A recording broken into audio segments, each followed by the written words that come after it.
only game that matters that you need to know about is West Ham, and I'll tell you right now, I don't even know who they're playing, but they'll lose. That's all you need to know, they'll lose. The Saudis, if you're listening, show us the money. Hello, we're back for the latest episode of Yahoo Footballing Weekly with me, columnist Neil Humphreys, and the guy on the left who cannot stop. Yes, cannot stop talking about Liverpool right now. Yahoo editor Chia Keong. And to counter my exuberance over my team, we have another exuberant fan right now from Arsenal, Eric Ong, back with us for a second time. How you doing, Eric? I'm good. Can't be better. I'm not happy. It's like a red overload this week. He's got the red Gunners there. You've got the red. Now, this is the first time, I think, since we started the podcast back in August, that you've worn the shirt. I feel that this week, after what happened during the weekend, it deserves an airing at last. Just saying that, This is the highlight of the season. All right, let's get on with it. Let's get it over with. Yes. 7 Keong. We've seen the Prata ads and the freebies. I've had so many sevens thrown at me. 7 Prata. 7 Up. 7 Up, 7 Dim Sum. I didn't even get that one. The clip from Friends where Monica keeps saying 7, 7, 7, 7. I've had it all. Get on with it. What did you think of it? I mean, just like Klopp said, freak result but top performance. I think that is pretty accurate. I think no one in the right mind would think that the gap between Man U and Liverpool is 7-0. No, it's not 7 goals. But obviously something went terribly wrong in the Manchester United squad during the second half of that match, and then they got 6 goals. So. Well, we'll take it. I think that's the beauty of football, right? I mean, on any given day, something goes perfectly right for one team and something goes perfectly wrong for the other. I think if you look at the last few months since the World Cup, Man U has arguably been on a good run. They played loads of games. They are in every competition. And if you ask me, I was actually thinking that they're going to be right in the mix up there with us. With Man City, and I'm so happy that there's a reality check before they get ahead of themselves, and it's a proper smashing. I think seeing Man U get smashed, I think unless you're a Man U fan, makes everyone happy. No, but I even think even if you're a Man U fan, this is going to sound ridiculous. There was something about that circus-like performance that just reminded us why football is so freakishly weird, so unpredictable. We all talk rubbish week after week after week because we all predicted draws or a possible Man U win or a possible Liverpool win. Form book out of the window. It's why we love this mad, infuriating, exasperating game. There's nothing like it. Nobody saw that coming. No. It always makes me laugh. Pundits on Sky, who are paid an absolute fortune before the game, are telling us why Man U's going to win or why this is going to happen. Then after the game, same experts, why Man U lost by 7. What's wrong with Man U? It's a load of crap. It's brilliant. We loved it. But on a semi-serious note, I don't think it's the worst thing in the world for Ten Hag.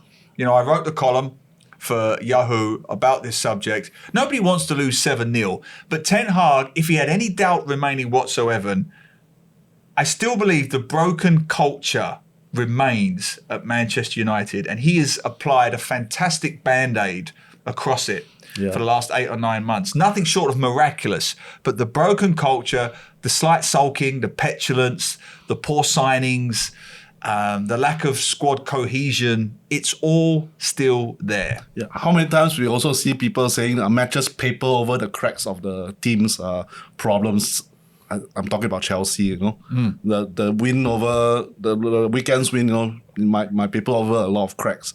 So this one I think is a very clear sign to Ten Hag that or even to all the fans to saying that I mean they were on a high with their Carabao Cup win, still a third-tier cup. Come on, so hey, they actually thought they won the World Cup. Yeah, they thought they were on the World Cup, but I think this is a really necessary reality check. Like a course correction. Come on, we are on the right track. We are not gonna challenge for 4 titles again. All this talk about it.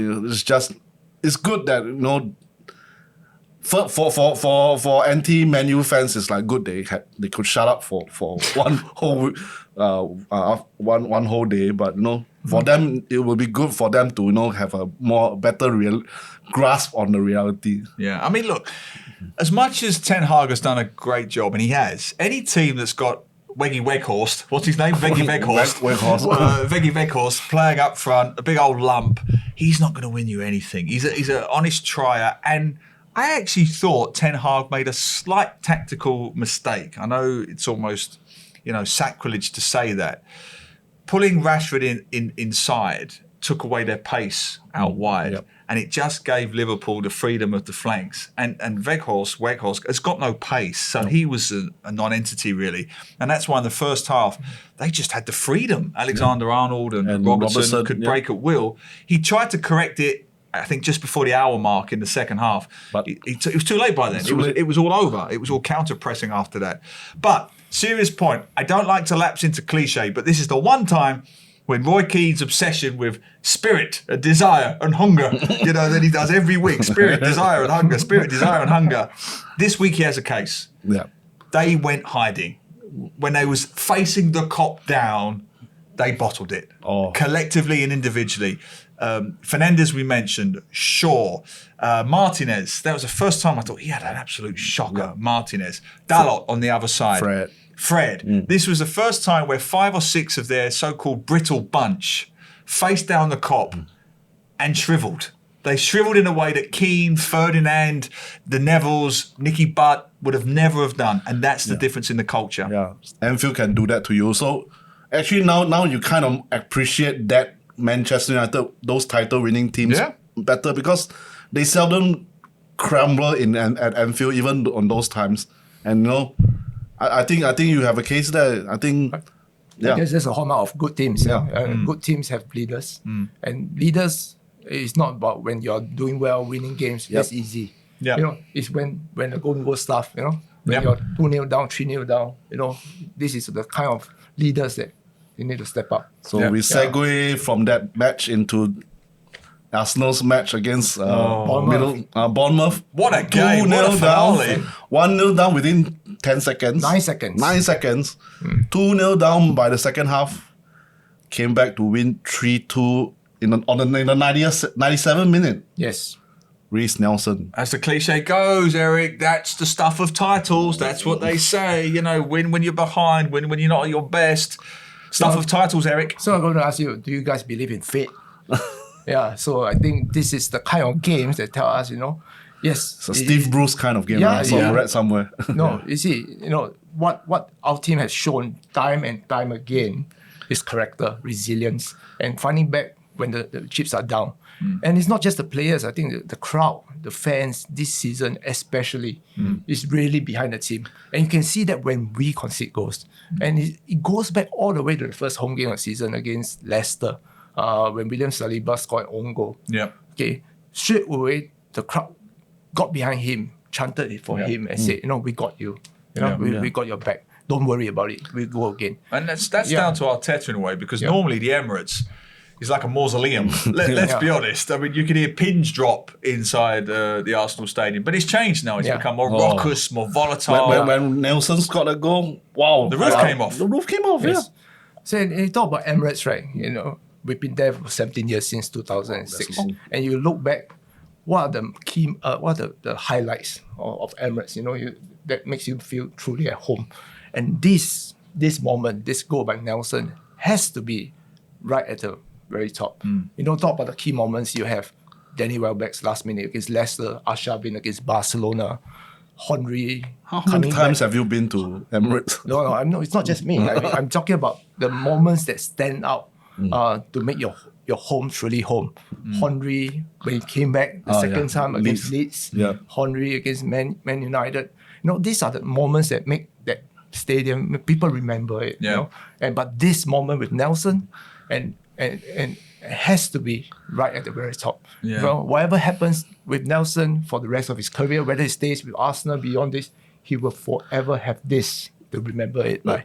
Just now you're talking about leadership on the pitch, and then this season, do you think that there are some players who, it's still a very young squad, but are there some players who you see that has grown into that leadership role? For sure. It's not just captain. I think Odegaard is obvious as the captain, but you look at Zinchenko, you look at Xhaka. These are the players that lead to team talk pre-game during the game. Xhaka wasn't even on the pitch till the 81st, 82nd minute. He and Jorginho, they were warming up by the side, but they were coaching, giving instructions from the side. The kind of leadership. Yeah. But you got to give a word to the back line as well, Saliba and Gabriel. Gabriel has probably gone unnoticed. He's played every single minute throughout from the start of the season. Not on here. We love Gabriel on here. He's been mentioned many times. Losser. And Ramsdale at the back, he made a massive save right at the at start. 1-0. That was, it's all these players, everyone that step up. And then, of course, from the fringe coming in, Eddie and Ketia. And even Jorginho, good signing, massive signing in January. Trossard, who come in. These are the kind of signings that's going against the pattern of the young 25, below 25, because the club recognize that you need someone who's ready-made. Plug and play. Come in straight in, generally knows the league, come straight in. And Jorginho, we all have our reservations when he first signed because he's from Chelsea, he's above 31, And he's been rubbish. We've been burned before, getting these so-called rejects of sort. But Jorginho has fitted in straight away and he's really taken to it. Look at how he celebrated that goal. So what has Arteta done then? Because what I find absolutely extraordinary, all season long we've heard about your mob and your injuries, which is valid, Diaz, Jota and so on. Man U's had a few, Man City's had a couple. But nobody, Arsenal have had a lot of injuries.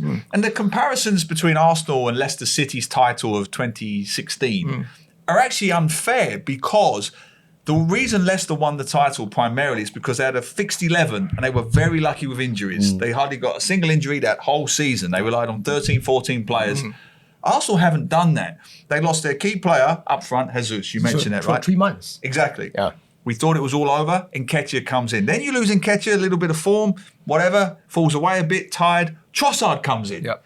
Then you lose Trossard, right? Trossard has to go off. Yes. Then you get Smith Rowe comes in. Yeah. Then he doesn't quite work out. And then out of nowhere, Nelson. So you've gone through 4 or 5 different players and somehow you are still finding the way to score. You're still finding these victories. That's the difference between Arsenal and arguably any other team this season. And how is Arteta doing that? I think the toughest part as a team manager is man management.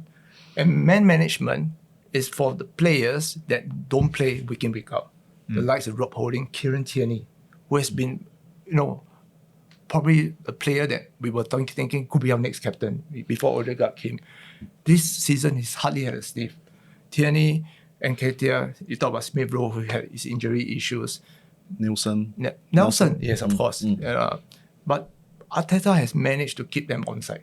And they bought into this whole project and say this is the team that is winning. That this is a team thing. It's a squad thing. It's not just the 11 guys on the pitch or the 3 players that come in. Because if you look at Arteta, he's quite reluctant to make substitutes in a lot of games.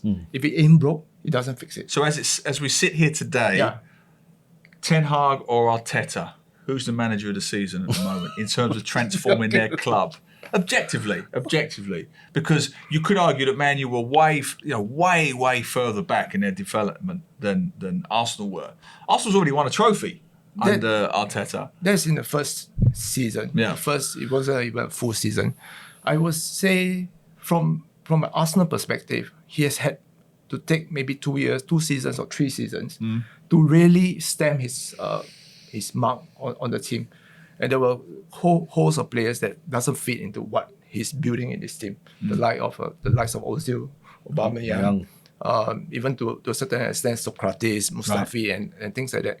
So he needed time to build it in his image and for the players to buy into what he talks about, the non-negotiables, these values, and that's really, really important.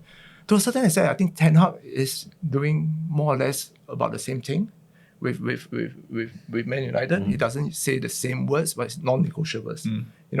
If you are going to represent this club, I expect a certain standard. Right, but on that point, Gary Neville is still saying that Arsenal will not win the title, no matter what the points gap, no matter how many last-minute victories. He still says you haven't got the title nous, the experience of a Man U or a Man City. You haven't got the squad depth. You haven't got the temperament. You haven't got the title-winning experience. Here we are. What are we now? We're in March, right? Yep. Second week of March. What's happening? Are you going to win that title and prove Neville wrong? I don't think we are here to prove anyone We're right or not. wrong. You are. We're the Arsenal fans. We don't care. But one thing about our team, yeah, you're right. We don't have that experience. All right. But you talk about Jesus, Zinchenko, two massive signings. They've won 4 titles with Man City. They do have that experience. Yeah. And crucially, for the rest of the team, they have not had the experience of coming short, of being burned by coming short year on year, fighting with the title and coming short. So this is all new. Everything is new to them. So I think they are embracing it. But I read somewhere we are emotional team, and that can go both ways, you know.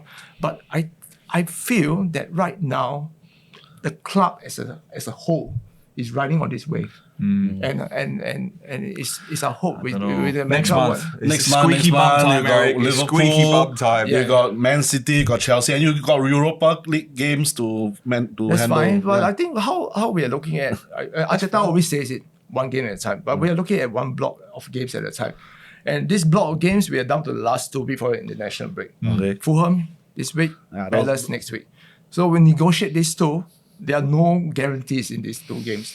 However, if we negotiate these 2, clear the international break, and that's where it down the home stretch. And not only that, down the home I actually stretch. think Man City will still drop more Oh, yeah, points. for sure. I'm convinced all of the top 4 will still drop plenty more points. Good news for Liverpool. Yeah. Good news for Liverpool. Are you going to make the top 4 now? Oh, of course it is. Of course they are. Please take it from Spurs. Come on. Come on, you Liverpool. Come on. Who is Spurs? We'll do it for them. Right. All right. Let's wrap up the EPL. Newcastle United this week. Okay, I'll just give you the background quickly. Their owners, LIV, the part of the PIF, which is the Saudi Public Investment Fund, have got an ongoing law case separately to do with the Live Golf Tour. Correct. But to try and win that case, if I've understood it correctly, they've had to say that they're not a sports body, they're actually part of the Saudi government. They've had to say the complete opposite of what they said to the EPL, which is there is no government interference whatsoever. And they literally said a sovereign instrumentality of the Kingdom of Saudi Arabia and a sitting minister of the Saudi government controls the Saudi Public Investment Fund, which owns Newcastle. According to both FIFA and the English Premier League, no football club can have outside political interference. Is it a big deal for you as a neutral? Yes, of course. I think, Newcastle are not the first to be owned by so-called nation states or, by these entities. We've seen with PSG, we've seen Man City. For me, what they've done over the years, if they literally spoiled the market for all of us, for all clubs. They paid over the odds for a lot of players, and then clubs when our clubs start to want to buy players, and then they compare, if you are paying 50 million for Kyle Walker, surely this other player is worth more than Kyle Walker. And then the market goes. What PSG paid for Neymar was obscene. Yep. It's ridiculous. If Neymar is worth, I don't know, 170, I forgot. He's out for the season, by the way. He's worth about $170 at the moment. So if PSG was paying that kind of money for Neymar, surely this other player that you are coming for, That's how is we got worth half of Coutinho. Neymar. That's how we got so much for Coutinho. So what they've done has not been good for football. Of course not. Okay. And what these clubs have done, Man City, PSG, they can afford to make mistakes in the transfer market. Okay. It's a good point. Yeah. So if this 50 million or 100 million player doesn't work, it doesn't matter. Yeah. But for clubs like Arsenal, for Liverpool, for West Ham, we can't afford to make mistakes. We made a mistake. We made mistakes in transfer market. All of us have done. We paid over the odds for Nicolas Pepe. Half of West Ham's team is one big mistake. Yeah. So we make to be very honest. Yeah. So by paying 72 million for Nicolas Pepe, that meant we have less in the pie to pay for to get other players. Yeah. Yeah. So where Newcastle is going, I'm not a fan of. You know, of course, I can't say what the Newcastle fans think, because I think for Newcastle fans, it's not their fault. It's not their fault. It's not their fault. That's the problem. And for the longest time, they wanted anyone but Mike Ashley. Yeah. And you know, and it was, and for them, I can see why they wanted that, but this is not acceptable. If what is it's true. It's not just the money issue is correct. Yeah. You're spoiling the market. That's unacceptable. But for me, you can't escape the political issue. And I know people have said, "Well, what's the big deal?" I mean, it's just a source of revenue. It isn't. Just to give a really simple analogy of the equivalent of the Saudis buying Newcastle, it would be like the Singapore government buying the LA Lakers in the NBA, then replacing all advertising around LA Lakers with Singapore brands and only Singapore brands, then forcing the LA Lakers to constantly come to Singapore every 5 minutes and effectively do Singapore's national service for them. And then, and this is the key, the Singapore government starting to have a direct influence in the way that the NBA is run. That is the problem here. As an owner of a football club, a particularly wealthy owner, you have a say in how the game is run. That is unacceptable. Which is why the other owners are so angry, because Correct. where's the due diligence that EPL has done when they first the PIF wanted to buy Newcastle? They said that they are separate. Yes, told everybody yes, they found that they are separate, and now this thing comes out. Yep. The very person who runs the thing, Ramayan, I think his name is a sitting minister of Saudi Arabia. Yeah. And you know what happened when the ownership transfer deal went through? That a lot of questions. I mean that is probably my biggest bone of contention. Yep. Where is the due diligence? Correct. Yeah. 100%. I think it's absolutely disgusting unless one of them wants to buy West Ham and then I'll throw everything out the window. Fine, right. Bring on the money. Let's have the money. I'm only kidding, of course not. But what do you think? Is the Saudi ownership of, I forgot their name, Newcastle acceptable? Are his mob going to win the title? Are his mob going to make the top 4? Send all your comments and questions, queries to Yahoo Southeast Asia on YouTube, Yahoo SG, Yahoo _MY on Twitter, and Yahoo SEA on TikTok. Right, very briefly, match predictions this weekend. Let's just rattle through the big ones. Fulham, Arsenal. Come on. Well, it's a big one for us. You know, every game, 12 games to go, final. Of course, I want us to win, so I'm not going to predict, but it's going to be a tough one. You are becoming more of a politician, I tell you. Well, not weak. I've never predicted an Arsenal game. Fair enough. Yeah. All right, you do it then. I can predict. I'm going to say a draw, actually. I'm going to say 1-1 draw. No, I think the momentum of last weekend, I think got pushed them. Actually, no, I'm changing that. 2-1 Arsenal. Yeah, 2-1 Arsenal. I think 2-0 or 2-1. All right, Man U, Southampton. Oh, I think the right team has come for Man United to recover from that Liverpool debacle. Although they do have a match midweek against Real Betis, so they have to go through that first.